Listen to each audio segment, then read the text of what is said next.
सभी को नमस्ते प्रणाम। आज हम बात करेंगे मुख्यतः राजस्थान की। राजस्थान में वर्तमान में भारतीय जनता पार्टी की सरकार है, यह सभी जानते हैं, और भजन लाल शर्मा यहाँ के मुख्यमंत्री हैं। अब बिहार चुनाव के बाद कांग्रेस जो है वो फिर राजस्थान में सक्रिय हो गई है। अगर मैं ये कहूँ कि पूरे देश में कहीं कांग्रेस सबसे ज्यादा मजबूत है तो एक राज्य है राजस्थान, जहां अभी भी कांग्रेस को कुछ उम्मीद है कि अगले चुनाव में हम यहां सत्ता में आ सकते हैं, क्योंकि राजस्थान का इतिहास रहा है कि यहाँ एक बार बीजेपी एक बार कांग्रेस। और भजनलाल शर्मा भी बड़े सीधे सरल व्यक्ति हैं, लेकिन उनका कोई ऐसा प्रभाव देश की या राजस्थान की जनता को नजर नहीं आ रहा है। यह बात आला कमान, भारतीय जनता पार्टी के आला कमान को पता होगी, ऐसा मैं मान के चलता हूं। अब उन्हीं को सोचना है कि वो क्या करेंगे। अच्छा, बिहार चुनाव में कांग्रेस ने अशोक गहलोत को बुलाया और उनको बिहार भेजा कि राहुल गांधी ने जाने से मना कर दिया कि बिहार में आप जाएं और तेजस्वी यादव को कांग्रेस पार्टी जो है वो एज ए सीएम कैंडिडेट स्वीकार करती है, इसकी घोषणा करें। गहलोत साहब 2 साल से घर बैठे थे राजस्थान में चुनाव हारने के बाद। उनको दोबारा ही कांग्रेस ने आमंत्रित कर दिया। अब उसके बाद वो यहाँ सक्रिय हो गए और इन्हीं दिनों यहाँ प्रदेशाध्यक्ष, जिला अध्यक्षों के कांग्रेस में चयन हुए हैं। उसमें भी उनका रोल था नहीं था, कुछ तो उनका भी प्रभाव रहा, लेकिन जितने भी जिला अध्यक्ष जीते हैं वो सब गहलोत साहब का आशीर्वाद लेने उनके पास जा रहे हैं, कि क्योंकि गहलोत साहब अभी रिटायर नहीं हुए हैं। जैसा महाराष्ट्र के पूर्व सीएम शरद पवार कहते हैं मराठा छत्रप कि शेर कभी बूढ़ा नहीं होता, ऐसे ही हमारे अशोक गहलोत हैं, वो भी बूढ़े नहीं हुए हैं और उनकी जो है स्वास्थ्य उनका बिल्कुल साथ दे रहा है। अब यहाँ अंता में जो चुनाव हुआ, बिहार चुनाव के साथ साथ अंता राजस्थान विधानसभा की एक सीट है, वहां पे कांग्रेस की विजय हुई और बीजेपी की प्रतिष्ठा वहां हार के साथ धूमिल हुई है। उसके बाद कांग्रेस को एक यहाँ नई संजीवनी सी मिल गई है। गोविंद सिंह डोटासरा जो यहाँ के प्रदेश अध्यक्ष हैं, कांग्रेस अध्यक्ष, उन्होंने जीत का पूरा पूरा श्रेय लेने में देरी नहीं की और गहलोत साहब इस मामले में थोड़ा सा पीछे रह गए। वो वहां प्रचार के लिए गए भी थे, लेकिन वो श्रेय पूरी तरीके से नहीं ले पाए। इसका उन्होंने मन में थोड़ा सा मलाल है। अब सारे जितने भी जिला अध्यक्ष हैं, जैसा मैंने पहले कहा, वो उनके पास जा रहे हैं और उनका आशीर्वाद ले रहे हैं। पहले तो यहाँ राजस्थान में 2 ही मुख्यमंत्री पद के उम्मीदवार थे कांग्रेस की तरफ से, एक अशोक गहलोत और एक सचिन पायलट। सचिन पायलट किसी वजह से नहीं बने, उसकी चर्चा आज हम नहीं करेंगे।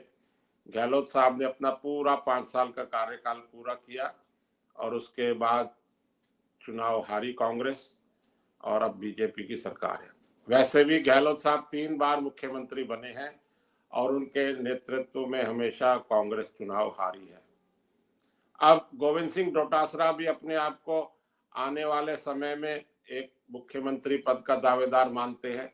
वो जाट समुदाय से आते हैं और जाट समुदाय का भी यहाँ अच्छा दबदबा है। अब एक अशोक गहलोत, एक गोविंद सिंह डोटासरा नए, और एक हो गए हमारे ये सचिन पायलट, वो तो पहले से लाइन में ही हैं और उनको आला कमान कांग्रेस गांधी परिवार का भी पूरा पूरा साथ है।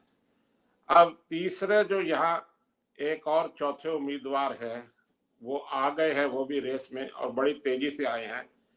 वो हैं अलवर ग्रामीण के एमएलए टीकाराम जूली। यह दलित समाज से आते हैं और वर्तमान में वो यहाँ प्रतिपक्ष के नेता है विधानसभा में। जब कांग्रेस कहती है कि लोकसभा में राजीव गांधी प्रतिपक्ष के नेता है और उनको वो नंबर 2 का दर्जा देती है आफ्टर पीएम नरेंद्र मोदी, तो उस हिसाब से तो यहाँ भी नंबर 2 का दर्जा टीकाराम जूली जी का ही है। पहला नंबर मुख्यमंत्री का, दूसरा नेता प्रतिपक्ष का, और वो काफी चर्चा में आ गए हैं। उनकी चर्चा में आने का कारण ये है कि उनके विधानसभा क्षेत्र में वो किसी मंदिर में गए और उनके वहां से जाने के बाद 3 बार के विधायक रहे भारतीय जनता पार्टी से, ज्ञानदेव आहूजा ने उस मंदिर को गंगा जल से पवित्र करने की कोशिश की। इस बात को बहुत तूल दिया कांग्रेस ने और नेशनल लेवल पे ये बात उठी और चली। हालांकि बीजेपी ने ज्ञानदेव आहूजा को पार्टी से निकाल दिया था उसी टाइम, लेकिन उनका नुकसान तो हो ही चुका है। और कहते हैं ना कि हर हार के पीछे जीत भी छुपी है। तो टीकाराम जूली जो है बड़ी तेजी से बिल्कुल लाइमलाइट में आ गए, पूरे देश के और प्रदेश के अखबारों में, मीडिया में, सबकी नजरों में आ गए। और वो वैसे भी वो एक अच्छे चुस्त दुरुस्त नेता है, उनकी वाक्पुटता और उनकी भाषण शैली अच्छी है और वो दलित समाज से आते हैं। तो अब वो भी अपने आप को मुख्यमंत्री पद का उम्मीदवार समझते हैं, जो गलत भी नहीं है। वो युवा हैं, उनके साथ उनकी उम्र पूरा साथ दे रही है। अब गोविंद सिंह डोटासरा से उनकी कुछ, गोविंद सिंह डोटासरा ही टीकाराम जूली से कुछ नाराज से हैं। एक बार विधानसभा में कोई हंगामे की स्थिति हो गई तो गोविंद सिंह डोटासरा विधानसभा से चले गए, लेकिन उनकी जगह टीकाराम जूली नेता प्रतिपक्ष ने खेद व्यक्त किया उनकी तरफ से और सदन की कार्रवाई दोबारा चलवाई। यह नेता प्रतिपक्ष की जिम्मेवारी भी है कि अपनी पार्टी की तरफ से वो ही संचालन करेंगे। तो इस बात से गोविंद सिंह डोटासरा उनसे कुछ नाराज रुष्ट से हैं। अब यहाँ उम्मीदवार 4-4 हो गए हैं। अभी चुनाव 3 साल दूर है। कांग्रेस की देश में जो हालत है वो हम सब जानते हैं, लेकिन एक उम्मीद की किरण पूरी कांग्रेस को यहाँ नजर आ रही है और एक ही उम्मीद की किरण है, वो है राजस्थान। अब कर्नाटक में भी कांग्रेस के हालात जो चल रहे हैं वर्तमान में, वहाँ DK शिव कुमार और मुख्यमंत्री सिद्धारमैया में खींचतान चल रही है। और इस खींचतान में नुकसान किसका हो रहा है? वहाँ की सरकार का, कर्नाटक की सरकार का और कांग्रेस पार्टी का। लेकिन इसकी तरफ अभी किसी का ध्यान नहीं है, सब का ध्यान वही है। अब मैंने जो कहा कि अब राजस्थान से कांग्रेस के 4-4 उम्मीदवार हो गए हैं। पहला है अशोक गहलोत, जो यहाँ 3 बार के मुख्यमंत्री हैं। वो अभी रिटायर होने के मूड में नहीं है, भले ही उनको लोग दीमक से भी नवाजे। दूसरे गोविंद सिंह डोटासरा, वो भी यंग है, चुस्त दुरुस्त है। तीसरे सचिन पायलट है, वो तो CM इन वेटिंग है ही। और हमारे टीकाराम जूली, नेता प्रतिपक्ष। अब इसके लिए तो समय लगेगा, चारों अपनी तरफ से तैयारी कर रहे हैं, सक्रिय कर रहे हैं। इन चारों की सक्रियता का यह फायदा होगा कि कांग्रेस को अपने अपने क्षेत्र में तो सक्रिय रखेंगी।